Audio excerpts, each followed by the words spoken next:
Hey, and welcome to Finlos Loves. I'm here with Eva, licensed therapist in Florida, and today we're going to be talking about the importance of the concept of decentering. And Eva, could you begin by giving us a definition for what that means? Yes, thank you so much for having me. I think at its most basic, decentering is being able to hold complexity. What does that mean? Right? That's like the $1,000,000 question.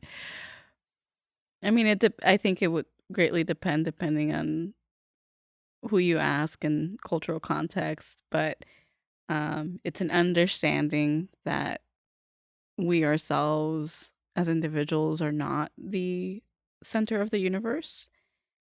And I think the reason that's important is that smallness that we feel when we realize that, um, it can be really frightening, and it can also be really liberating. And when you say that, the whole smallness, immediately I think of children and Mm. how we continuously send this message to our children, um, that everybody's experience is different. And Mhm. we joke about the idea of FOMO and how our little one is constantly, perpetually trying to make sure that they have access to the exact same experience that the other one has. And so that whole point that we're trying to instill in them, that the idea that um, it's okay to have different experiences, and that's actually something Mhm. that we should strive for, is that kind of the most basic idea of what decentering is. Yes, you're actually it's interesting, you're actually touching on a really important part of decentering in the sense that decentering is a process of maturity.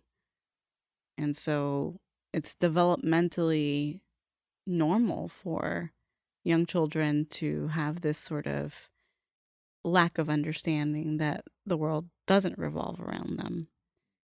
And they already feel pretty out of control and unable to make a lot of decisions and do a lot of things. And I think that's something that sort of stays with us as we mature because we realize that, we have this idea that we're going to get older. And as we get older and bigger, we'll have more control, right? It's the opposite though, isn't it? Like the older we get and the more experience we gain, we actually realize we have less and less control, right? Isn't that actually what happens? Exactly, right? And it's maybe and I think maybe that's what it's about is realizing um that we need to let go rather than try to control things. And so there is something about teaching children to have some level of not control, but moderation of their emotions and let them feel into their feelings, right? Because I think that for a lot of people, they're used to sort of shielding Mm-hmm. children from feelings. And that's really damaging because if they don't experience the fullness of those feelings when they're young, they grow up with this concept that it's unfair or that it's not normal to feel the intensity of any one thing, whether it be negative or positive. And ultimately, I think Brene Brown talks about this a lot, in terms of, the necessary things for living a or being a full-hearted person. And part of it is that you have to be able to feel the intensity of grief and despair to be able to feel the entirety of joy and fullness. And that's the That's complexity. pretty scary. So I hear what you're saying in that it's a normal thing to Mhm. sort of want to feel special, Mm-hmm. um, to sort of have this anxiety about, I guess, as we get older, not necessarily not being the center of attention, but getting a feeling that we're not getting maybe enough, like Mm-hmm. that idea of enough. So, and I'm also hearing that you're saying that it's a developmentally appropriate for a child to not be decentered, for a child to expect and to need some level of special attention, but that as we get older, you're saying as a process of maturation, we should be able to shed some of that, and that maybe I guess what I'm trying to think of, I'm trying to find the language that we're more familiar with hearing, um, as an adult, a person who is not decentered. What do we describe them as? Self-centered, or egotistical, Mm-hmm. or greedy. I mean, are those appropriate descriptors? Yeah, I think egocentric Egocentric. almost, Okay. right? Like centering, egocentric. If we're, we're limited to the language that we have, and um, but you said something I want to go back to because I kind of hate that that idea and that terminology around like specialness. Mm. Um, I don't think that that's a universal. I don't think that's a universal thing. The idea of needing to feel special. I think what we all need and are looking for often is to feel that we belong, to feel that we have a place and a role.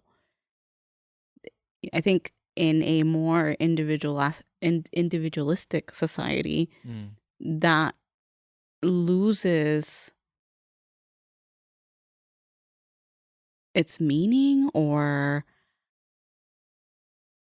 I don't know what the right word here is, but I think that's what I'm seeing is that it's almost an impossible standard to hold, which is perhaps why it feels so elusive for people. And again, I'm trying to think of ways to express this abstract and something that I can understand. Mhm. Um, but again, I think of our children, and if we ever have a conversation about the potential of having another child, right? It makes sense that that one or both of the children that we already have would have an anxiety about losing their place in terms of their identity, or where they feel secure now in the patterns and the relationships that are already developed. Like, the potential for that disruption could be very scary. Does that make Mm. sense? Yeah, I see that. I think it's a fear of what is it going to look like to have my needs met. But I want to match that with what you were just saying about how perhaps we this is a result actually of um of constructs and schemas that our culture have established as part of a nuclear family, right? It's Mhm. very nuclear family centric, whereas in a less individual, more Collective. collective, thank you, Mhm. collective sort of environment, the language be less about you losing your place in terms of how much attention you're receiving, or how special, to use that word, you are, and instead you're actually gaining opportunities to build new relationships with this person, Right. right? So it's Yes. actually, you're gaining, you're not losing anything. It's a gain of opportunity. Mhm. And do you think and I guess I keep coming back to this idea of childhood, because I'm wondering if the reason why as adults we have so much we still struggle with this Mhm. decentering, with this ego-centeredness, and is it because is it part of how we're raised, I guess, is what you're asking, your thoughts on that. Yeah, I think it's absolutely about how we're raised and where we're raised.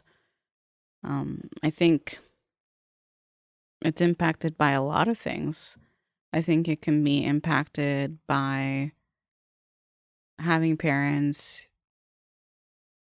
who were neglectful or abusive. Um, I think It can even, and I think in the dynamics of birth order, which we we tend to talk a lot about, like, you know, who's the older and who's the baby Mm. of the family, right? That even birth dynamics can play a role there, particularly if parents didn't do a fair amount of sort of scaffolding and preparing. And if it did feel, we live in a society that looks at resources as if they are scarce, and that is a collective fear Hmm. that we hold from the time that we're very young, and not just in terms of whether there's a real, right, whether it's if you're growing up in a family that is not financially stable and there's real scarcity, and perhaps your living situation isn't secure, or you move around a lot, or whatever the case might be. There's always that sense, right? And so I think it's very likely that your needs were not met Mm. from the time that you were very young. And so, yeah, I think that there's a propensity for people in situations, particular, and I'd like to center the margins here, like particularly people at the margins, to have difficulty with this concept if they've never been held by community. We have, this illusion that we do have some sort of identity in this country as Americans, or whatever, whatever it is. And I'm not trying to like downplay that there are strong communities in this country. I just think that there's a lot of harm there, where there isn't support for what that actually looks like, and where there's no real net to catch people as they're struggling. It's like, where is it? Where is that support that allows me to feel like I have everything that I need? And if I have everything that I need, I'm a lot more likely to be able to pay attention to what somebody else doesn't have, what somebody else might be needing. So we've covered a lot of ground in terms of just understanding what decentering is. It's has to do with needs, and it has to do with also being sensitive to the needs of those with whom we're in community. Mm-hmm. Um, and it also, our inability to decentering has to do with a sense of the idea that safety, whatever that's defined by, whether it's economic or food or love, Mm-hmm. those are scarce commodities. Yes, that's sort of the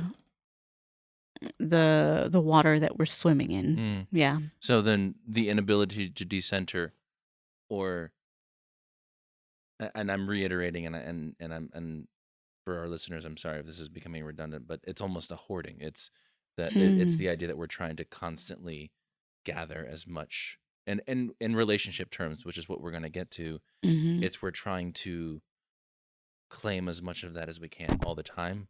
Oh my God, I love that. I mean, I had never really envisioned it that way. And yes, and to a degree it is, because it's like, if when you meet someone who you can tell doesn't know how to decenter, that is a feeling that you get. You get this feeling that no matter what you do with this person, for this person, that nothing will ever be enough. So yes.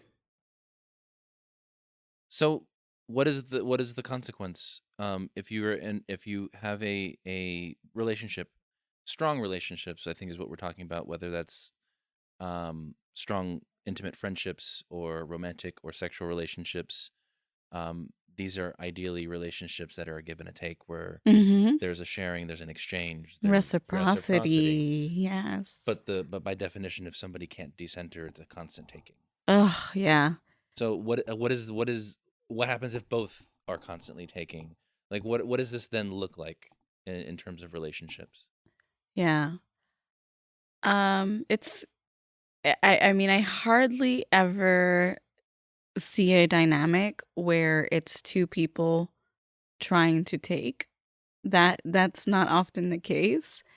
And I think here one interesting concept is uh I hate to get into binaries, and there is some truth to the idea that people are gendered differently on purpose, Mm. and that some folks are femme folks, particularly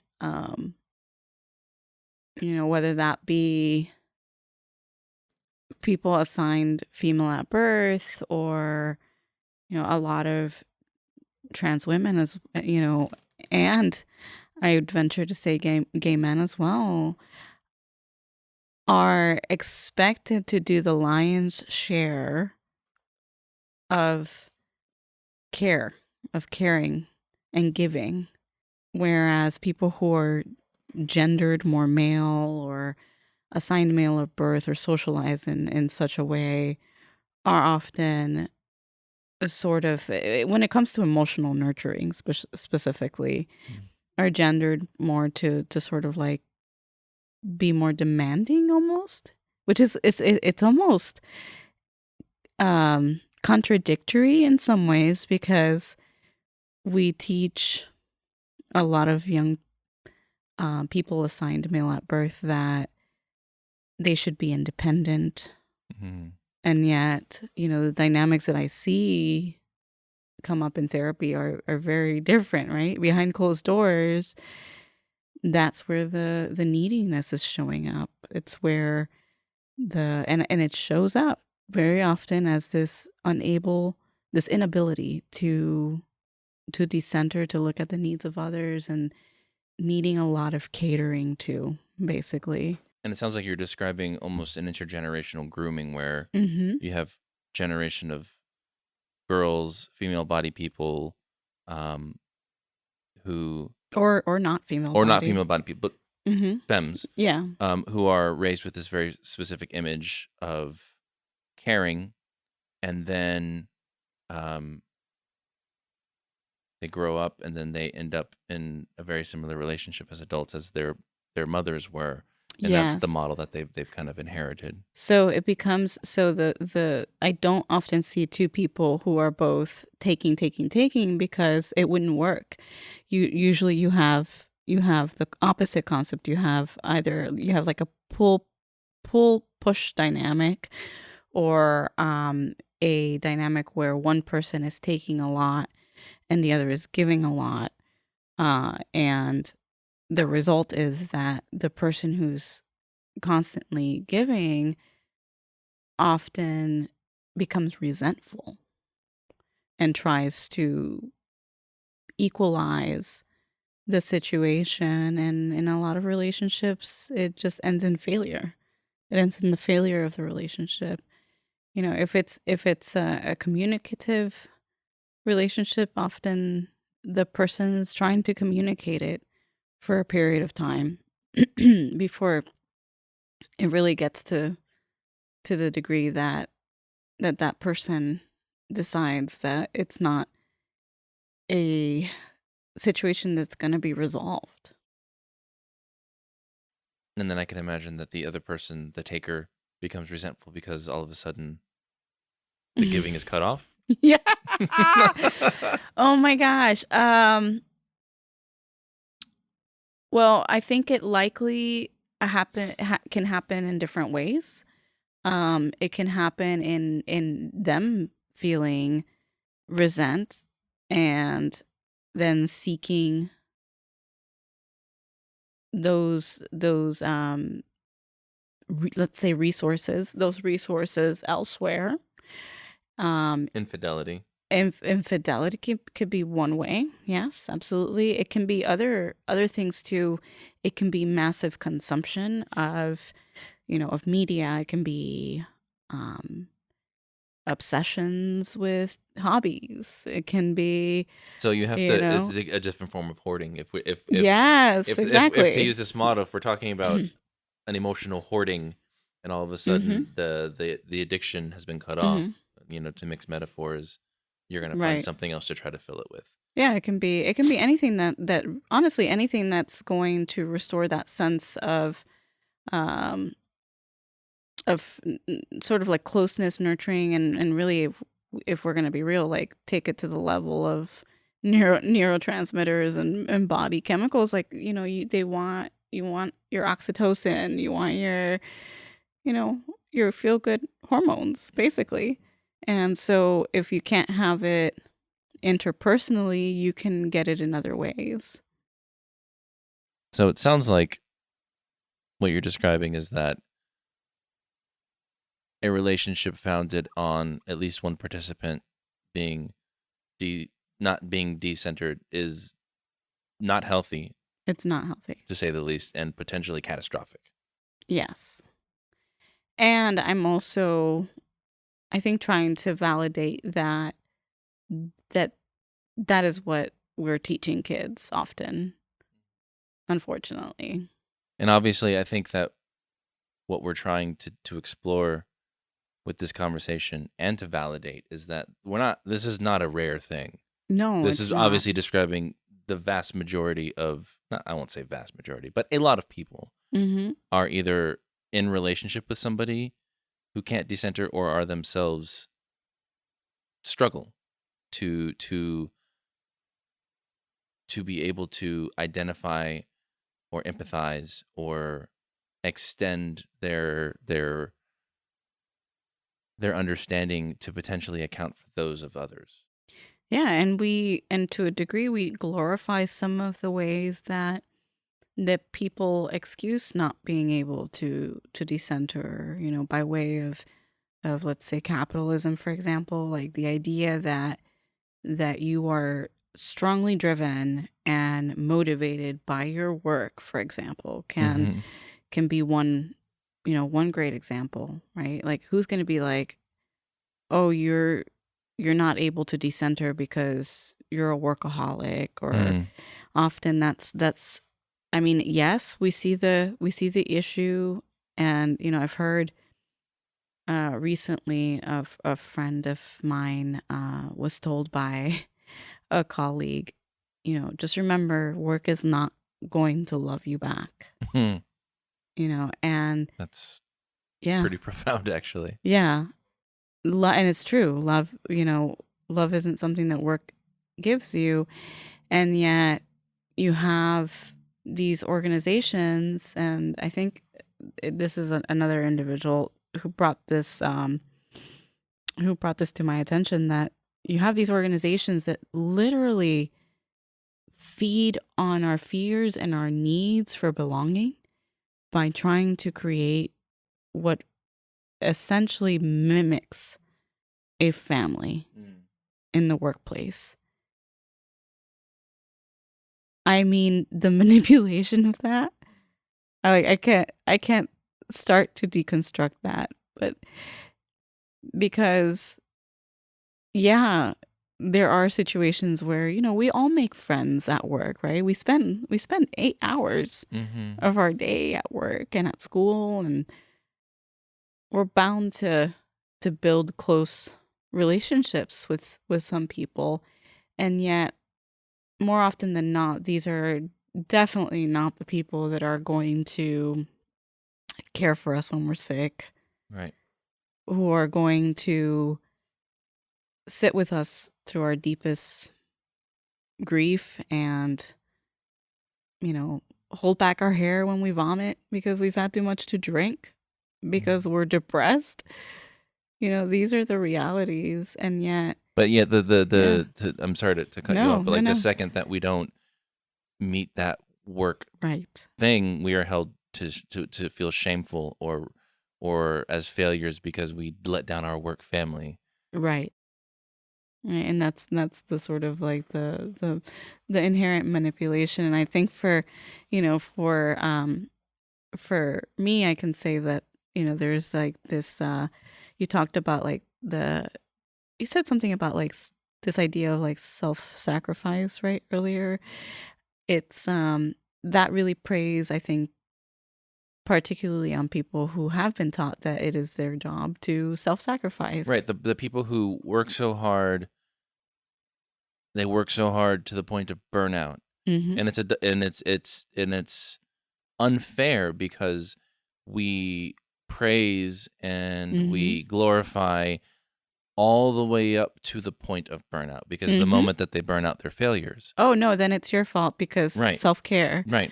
What Yeah. happened? That was your But responsibility. everything up to that point was like rah rah rah. Let's pull another Right. all-nighter. Yeah. Right. And we when we start this even earlier, right? We start this as I would say in the school system too. Like we glorify like students who come home and spend hours studying instead of spending time with their families or instead of outside. The same concept for when you get to high school, we're pushing our kids to take the, like, I don't understand. Like, to a degree, I do understand because everything is financial Mm-hmm. at this point. So if you can get a leg up on, high school credits while you're in middle school, and then when you're when you're in high school, getting your college credits so that you're ahead of the game. And I think that's a good word for it, game. It's all about knowing how to play this game, and yet ultimately it amounts to what?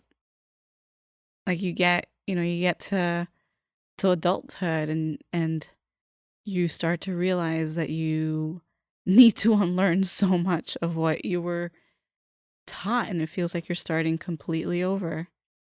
And the immediate real world impact, and we were just talking about this I think today, is that you have people as adults essentially operating perpetually in crisis Yes, yeah. because but to use a word that we bounce around, they lack capacity because they're working, and they're also trying to meet their commitments to their friends, and they're trying to meet their commitments to their families, and they're trying to meet their commitments for self-care, and they're trying to do their creative activities, and they're trying to do all of these different things, and it's just and before we even pay the bills.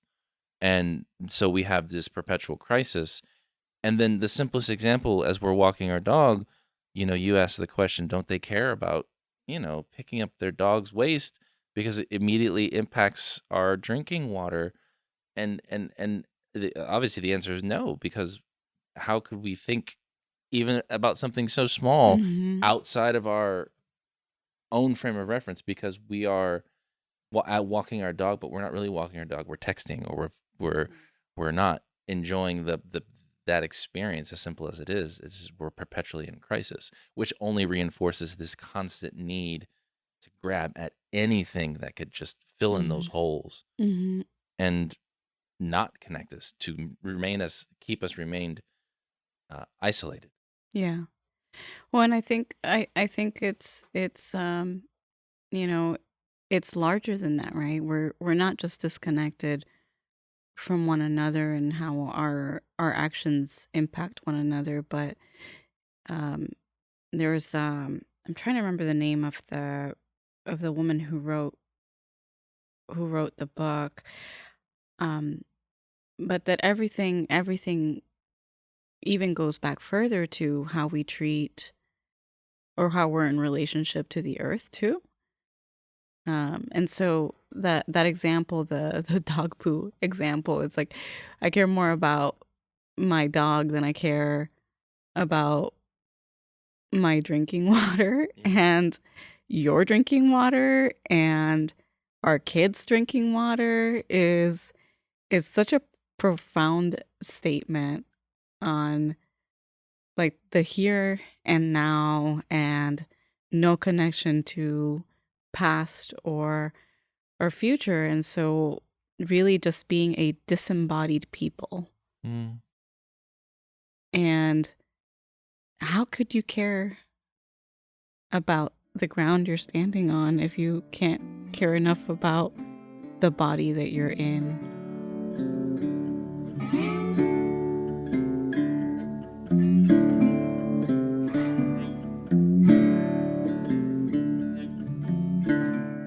So you're talking about unlearning. What does that look like? If we're basically, and I don't want to make excuses, and don't hear that as me making excuses, right? But if we're raised with this mindset and we're groomed to have these norms and we're expected to perform in these sort of ways, then what's the answer? What how do we first of all, the first challenge obviously is hearing the feedback that like, hey, Mm-hmm. maybe you should not do that because it seems as if you're only concerned with what's going on with you, right? Mm-hmm. And what is the for someone who has yet to tackle that sort of feedback, like if this is the first time you're considering yourself as a greedy or self-centered or whatever you want to call it, if that's what Mm-hmm. you're hearing, the reaction obviously is going to be defensiveness at Oh, first, yeah. right? Yeah. Or lashing out. Yes. So what do we do? These are difficult questions. I think I think people do have to get to a point where the dissonance is so great that they realize that a, a real change is needed. And I'm not saying that it's not worth being vulnerable and honest and direct with people with the behaviors that you're seeing. Just, I think sharing the impact of behavior in a kind and graceful way is always helpful. No matter whether the person can hear it in the moment or not. Mm-hmm. Hopefully they'll eventually know that you were doing it because you cared and because you didn't want, you talked about impact. The impact of not decentering is that you don't ever belong, that you're never really truly held by the people in your life and hopefully by a larger community. Right, because I guess, and from experience, right, as we challenge ourselves to decenter, the anxiety that we feel is we're losing Mm-hmm. something, right? We're giving up that behavior of grabbing and hoarding. And so the immediate sensation, right? It's like any diet. That first sensation is a sensation of loss because I Mm-hmm. no longer can eat that food, or I'm no longer doing this behavior which gives me the immediate gratification. Right? So that's the struggle from that perspective. Um but you're saying the consequence of not doing so is actually to make that part of it worse, because ultimately you'll just lose the people, right? Mm-hmm. So but leaning into that initial discomfort is actually, in that act of vulnerability, tends to bring people closer. Yes, and I think the language of diet is actually a great example because a diet is usually something that, I mean, depending on how you look at the definition, right? You can say the human diet versus a diet, but I'm using here the a diet definition in terms of it being something that you do for a time and not something that is inherently a part of how you walk in the world or how you are in community with other people. Mm. And so when you try on, these new behaviors but don't really have a way to inherently make them a part of who you are, then you're bound to fail. And yet, when you're first learning to unlearn, That's exactly what you're doing. You're trying on new behaviors because they feel foreign and they feel hard. And you're going to stumble, and hopefully, there are at least a few people who can hold that. Mm. Hopefully you've done a fair amount of holding for other people, that it makes it worth it, for them. Yeah, it's hard, and I think that that's a really integral part of what we're missing here too, is that we can't just. I think our inclination often is to, when things get hard, is to just leave people behind, and that doesn't always work, because then we have a community of people who have been left behind and are hurting, and because they're hurting, they're creating more harm. Mm-hmm. So I think it would be helpful to take an example. And this was the inspiration for this specific conversation. Is one of our favorite TV shows on Netflix is called Sense8, Mm-hmm. and there is a gay couple, and Eva's gonna help me with the names because I'm terrible with names, but it's Hernando and Lito. Lito are the romantic couple, and they it is definitely a borderline, if not eventually a full polyamorous relationship. It's a complex relationship. Yeah, it's a complex With relationship. but there's a woman, So Dani for short, or Danny Daniela. Daniela.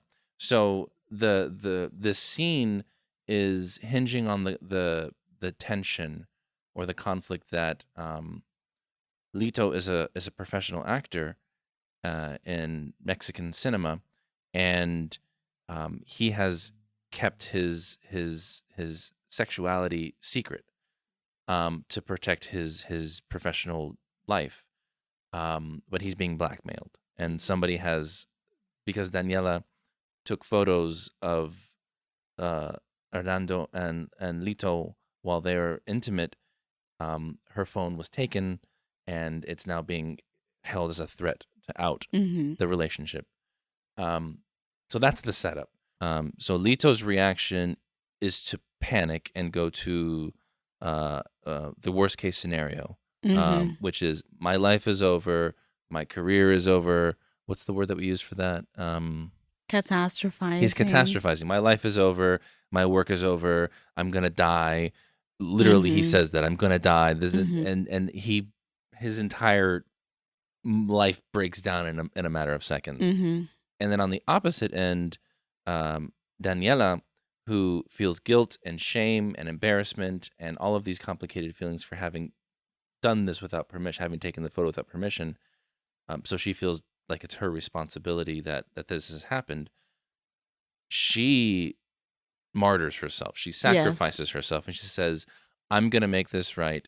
I'm going to go back to this person who's an awful, awful abusing individual, Mm-hmm. because that's the price that we have to pay for these pictures not to be published. Mm-hmm. Right? Neither of those. She removes herself from her loving community, from her loving group. Yes.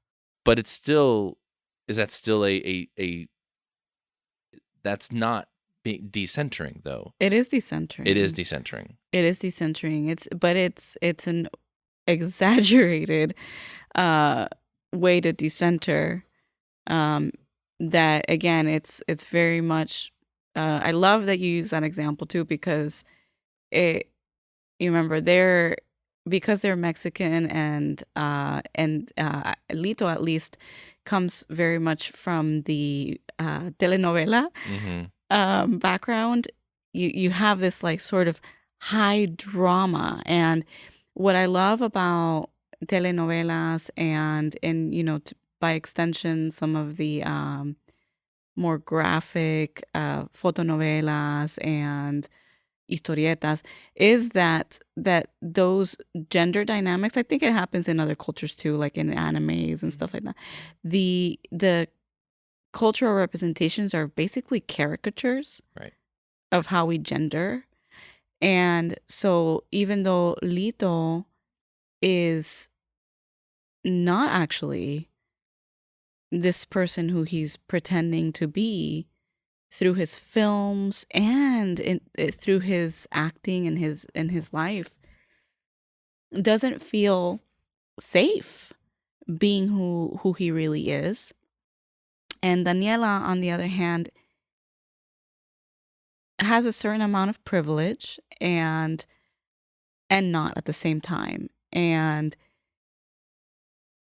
is very much playing into, her role, even though she preferred and was about to obtain a life of being able to be free, then falls right back into her gendered role as sort of the nurturer, the protector, the martyr, the person who gives up everything that she cares about for her family.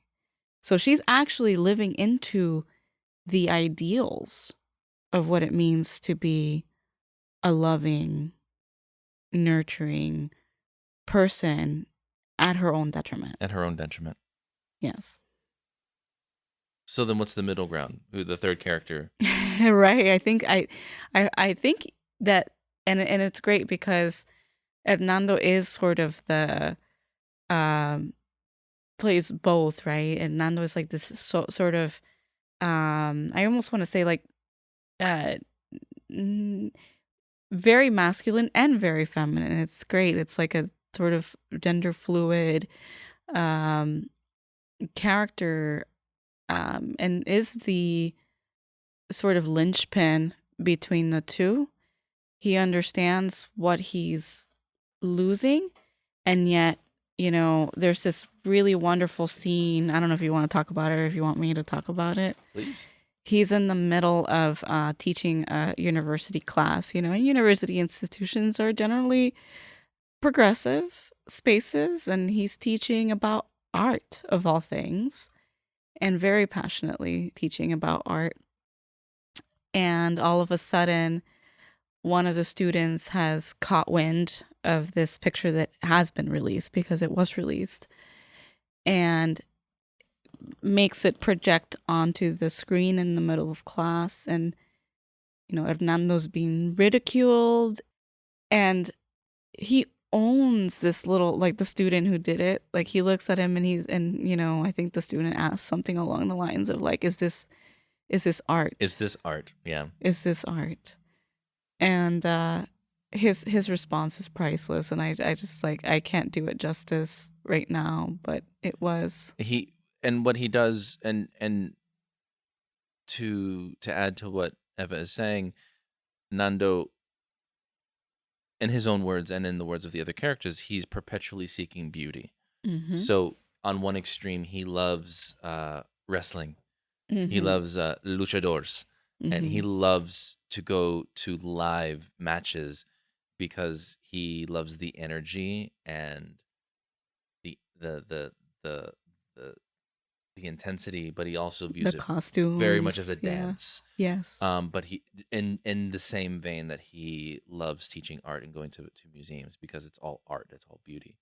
And so in this moment, when the student asks him, "Is this art?" and he goes, "I don't know. What do you think when you look beyond the image of these two men in an intimate moment, unaware?" Mm-hmm. Because it's the unawareness Mm-hmm. that is the power of the image. It's that these two people, he is one of them, were unaware that they were being photographed.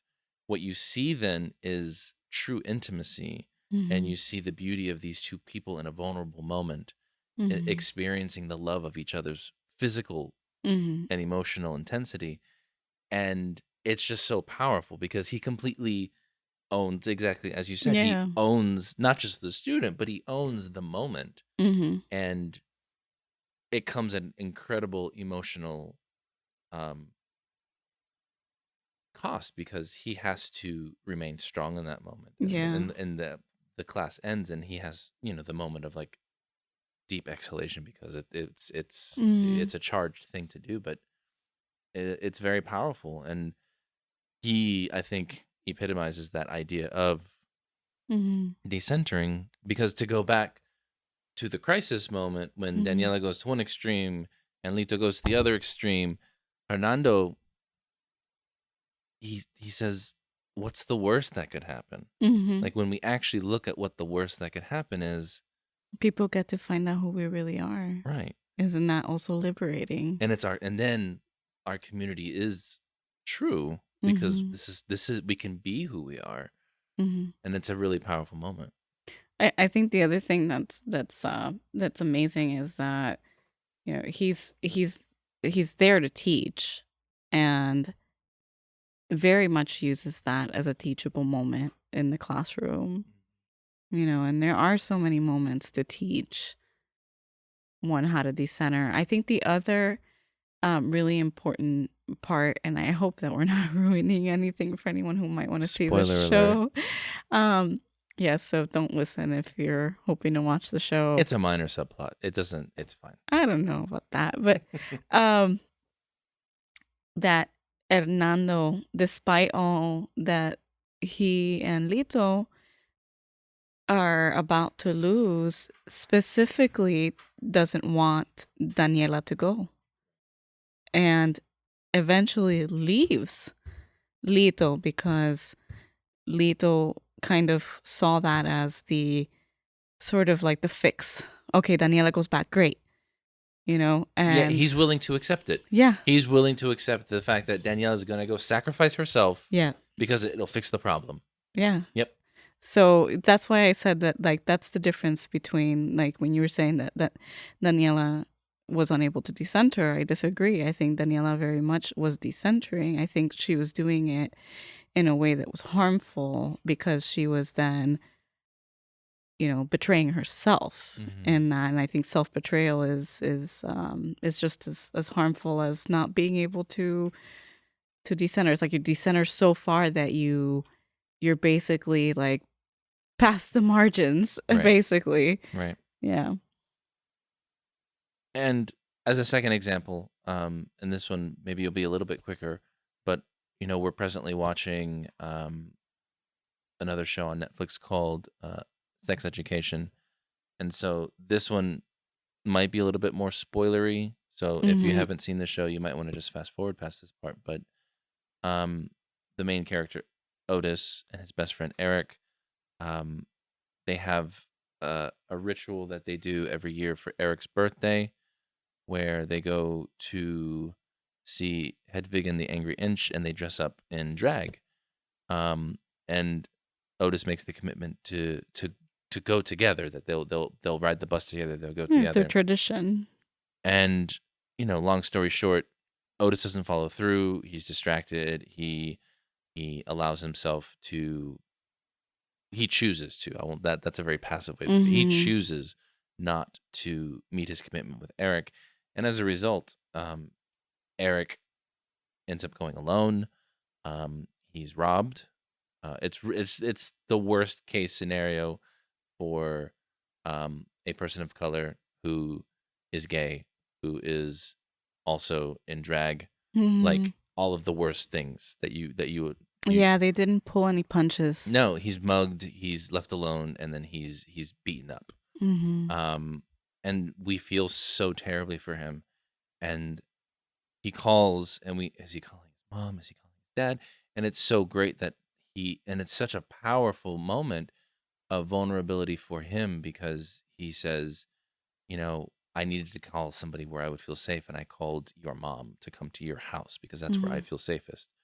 But because Otis gets home and he completely Completely ignores everything. everything. He ignores that he abandoned his friend. He ignores that his friend got mugged. He ignores that his friend was beaten, and instead says, why do you have to make this about you?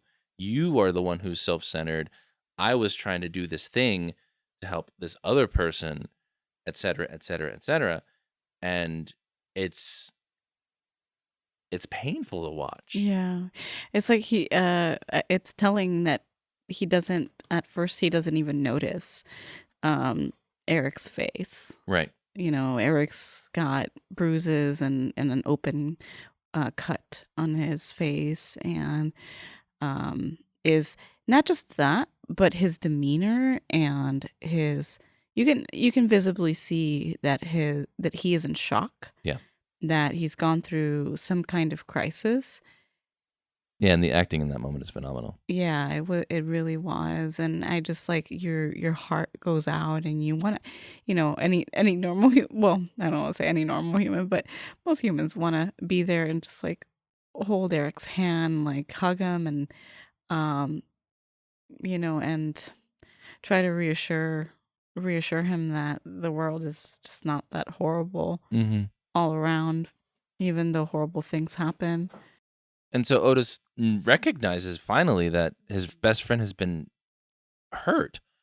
And you think, at least, and I'm thinking, oh, thank God he noticed. He's Mm-hmm. gonna like do better now, right? Because Apologize, feel, something, but no, it actually makes him even more intensely self-centered. Because how dare you, you know, blame me mm-hmm. for what happened to you? And Eric is not even looking for that. Eric is just looking for safety, like the bare minimum human need of just feeling Mm-hmm. secure. Yeah. And Otis doesn't give it to him On his birthday. on his birthday. On his birthday. When it's and I think the even more important part is that it's an annual ritual for them that he's now, so like it's not just like a small betrayal. Is we I think there are a lot of things that we don't do, that were traditional rituals for people, and so we try our best in communities to build our own. So when you betray a ritual, that's hurtful. And then when you don't recognize it, like when Yes, the person has the vulnerability to say, I you needed weren't you, I there. needed you, and you weren't there, Mm-hmm. and then to just completely blow through that unfortunately I suspect actually is the way it works much of the time. Mm-hmm. What we were talking about earlier, when how do we begin to change that? The first reaction of having it pointed out is defensiveness and lashing out. Mm-hmm. And it's no wonder that it's still a thing, because if the very first person who tries to help you, you hurt right back, Yeah. is that person A is not going to want to help you again. And to make matters worse, they're not going to want to help others because Mm-hmm. their experience with trying to point out and to help you to grow is to have been hurt. Mm-hmm. Um, and I'm sure we can have a whole nother conversation about how do we regain trust after those moments. Mm-hmm. But that's really scary and it's really hard. Mm-hmm. So the other thing that I think is really important about both of these scenes, and I think that we were using these because they offer a lot of opportunities for exploration, um, in the safety of an artificial situation. Right, we're Mm-hmm. not talking about ourselves, but um, both of these involve people of color, Mm-hmm. um, and uh, varied sexualities Mm-hmm. and varied levels of privilege. Mm-hmm. Um, and I think that it's it's one of the cases where I think, um, having models that are safe, and again the sense that they're artificial, are really helpful to sort of explore these ideas, um, but also to find commonality, because I know that I've done what all of those people have done at different Mm-hmm. times. Um, I don't know, but I'm hoping that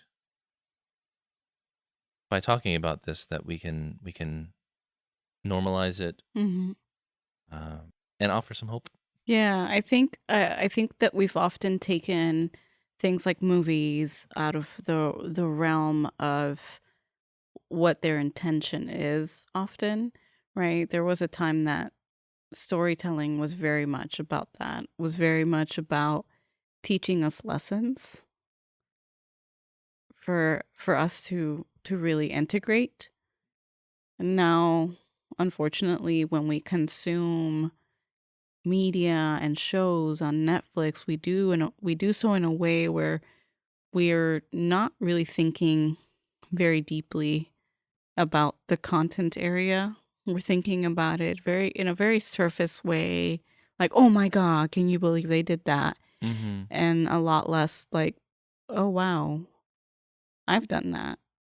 So I think it gives me a lot of hope to hear you say that, to hear you say, I can certainly think of, situations where I've failed people in my life. And, likewise, I can see myself in a lot of these character interactions, and particularly in the, when we talk about the Daniela character, times where I've engaged in a lot of self betrayal.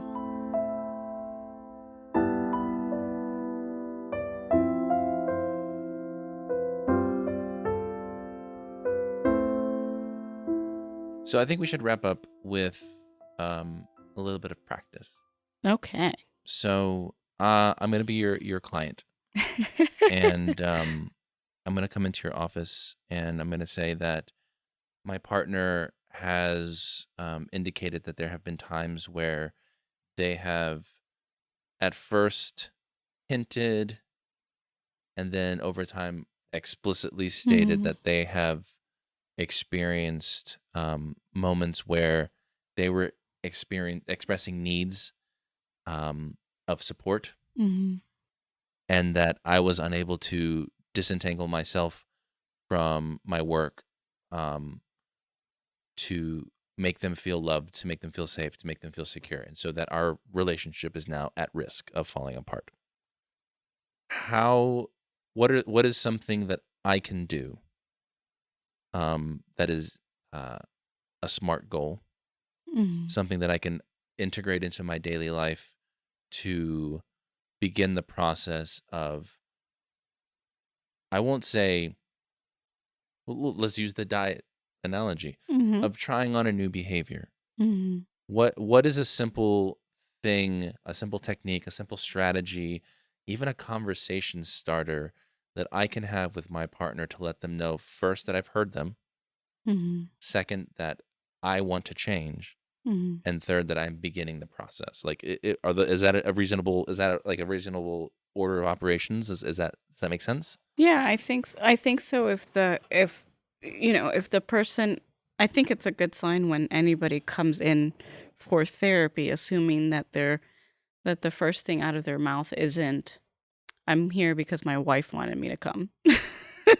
Well, we'll assume that I have a good relationship with my therapist, and I've been seeing them for a while. Right, right. Because when you hear that, it's sort of the I'm doing the bare minimum to uh to stay in this relationship because I don't want to have a major upheaval in my life, which may not indicate that. I think that. Because, I mean, ultimately, I care about this person. Mm-hmm. It's Yeah. not a fling. We've been in a relationship for a while. Right. Right. Yeah. I think that most people who engage that way are deeply uncomfortable even with their own needs, and looking at the ways that they're failing someone else feels really uncomfortable. And so it's interesting because the question is really like, how can I show the person that I'm committed to change? And really, the way to show the person that you're committed to change is to work on yourself, so that they're not having to work on you. And so, but in terms of how to bridge the divide there, often is to reflect back what you're hearing in a non-defensive way. And I think it's normal the first couple times. And so I think that a therapist can be an ally in the sense that the therapist can say things. You can get pissed at a therapist, Mm-hmm. and that's their job. Their job is to tell you hard things. Hmm. And ultimately, at the end of the day, because they're a professional, often you're not going to treat your therapist the way that you treat the person that you love at home. Mm. Often you're not going to show them your ass the way that you show your loving partner your ass. And that's just real. That is just real. Do you mean that you want to impress your therapist? You do. Okay. You do. And and your therapist is there, both to be your cheerleader and also to hold you accountable. And I think that the other reality is that not all therapists are awesome. Like there are you're gonna some I think I can say from experience that I've had some really bad therapists. Therapists are human too. Mm-hmm. And they have their limitations. And so I think one part is to get real, like what kind of therapist do you need? And is your therapist actually doing the work that you need to do? Are you a good fit? Is this person going to call you out on your bullshit? Mm-hmm. And and so for me, it's a good sign if an individual does have a moment of anger where they lash out anywhere near the way that they would lash out with their partner, then you've got a good fit. Okay. Because that is practice. You're practicing. And and But yeah, don't abuse your therapist. don't right? abuse your therapist, obviously, but the therapeutic relationship acts as a microcosm, acts as an example of how you actually relate to people out in the real world. So if your relationship is very surface and you're not really getting anywhere, then maybe it's not a great fit, and something else is needed. Now, if you're hearing the right things, if you're hearing that you're deflecting, that you're not really getting deep, if you're hearing similar messages from your therapist, than the messages you're getting from your partner, then something's playing out there, and that's a good place to kind of like that's your experimental kitchen right there, for cooking up some stuff. And I think I'm trying to think what's been helpful for us in communicating around change. I think a lot of it is just knowing when a partner is needing reassurance, knowing how they like to be reassured, and trusting that they keep coming to you to have difficult conversations. Mm-hmm. I know that it is a challenge to hear feedback and not hear criticism. Mm-hmm. And so if I'm offering advice Mm-hmm. to people who struggle to decenter, um, that's a huge shift to Mm-hmm. have to internalize, is that when people share how your behaviors and your actions and your communications are potentially harmful, like that's an act of vulnerability in itself. Yes. And it is an act of faith in you that you can first hear it, Mm-hmm. and an act of trust that you can hear it and actually take it in. So just the conversation of itself should be a reassurance Yes. that, because I know personally, one of my reactions to those sorts of setbacks is panic Mm-hmm. and catastrophizing Mm-hmm. and um doing all of those sorts of behaviors. And so thankfully with therapy and practice with you and conversation, not perfect all the time, but over time, reminding myself that this is a conversation. It is not an attack, right? Mm-hmm. It is help. It is love. It is Mm-hmm. care. It is the desire to help you be the person, to help me be the person that I want to be. Mm-hmm. It's a recognition that there is room for growth. Mm-hmm. So I think I think communication above all else is the foundation for it. Mm-hmm. Um, and an acceptance of your partner's vulnerability and a willingness to be vulnerable yourself, which is often the hardest part. Mm-hmm. Yeah, but for because I think you were maybe hoping for a more concrete way to approach. I think that there are times when it's a better time than others. So I think checking in and just like starting by saying, "Hey, there's something that's been coming up for me that I'd really like to talk about. Can we set a time to do that, or is now good?" And allowing that person, most people, unfortunately, they're going to immediately go to the worst place, right? Mm-hmm. But if you're like, it's not a big deal, we don't have to have it right now, kind of like setting the tone that it's important, but it's not the end of the world. And definitely setting some parameters around, how long you'll talk, um how you'll take breaks if necessary, not stonewalling. I think that's one of the really harmful ones is when people when things get tough and one person just walks out of the conversation, and because there's an immediate, especially if you are engaging in that sort of push pull dynamics, the moment somebody runs away from the conversation, the other person's going to pursue, Mm-hmm. and it is the showdown of the century. um so if I think taking breaks is fair, and setting some parameters around, I'm not leaving this conversation, I do need a break from the conversation, because, and I think there's a lot of research out there about reactivity too, and again, unfortunately, a lot of the research is super gendered, but Gottman has that book out, The Science of Trust, and talks about like just physical reactivity for male-bodied people, physical, like measurable reactivity anytime you bring up an undesirable topic, Mm-hmm.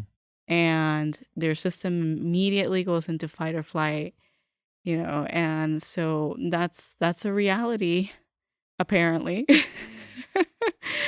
um and I think that has repercussions not just for relationships, but not just, I'm sorry, not just romantic and sexual relationships, but relationships with, coworkers and colleagues, and um family members as well.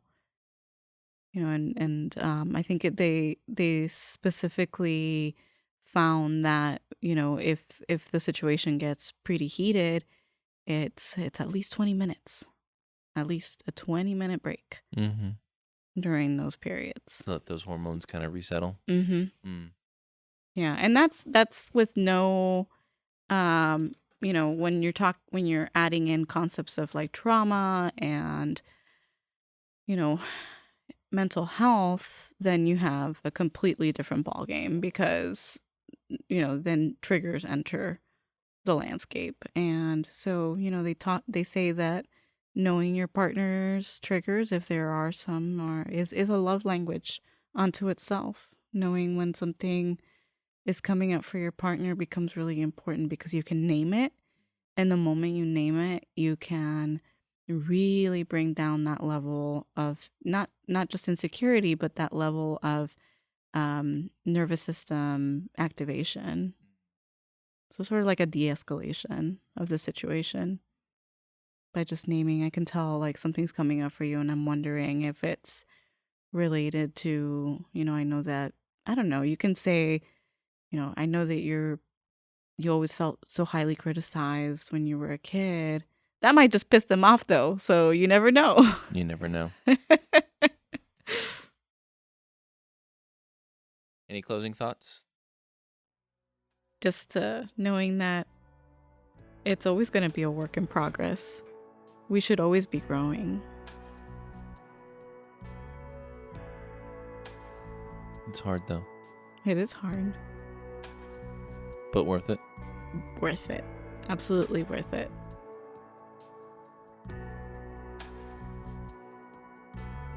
Thanks for listening. We hope you'll tune in again next time.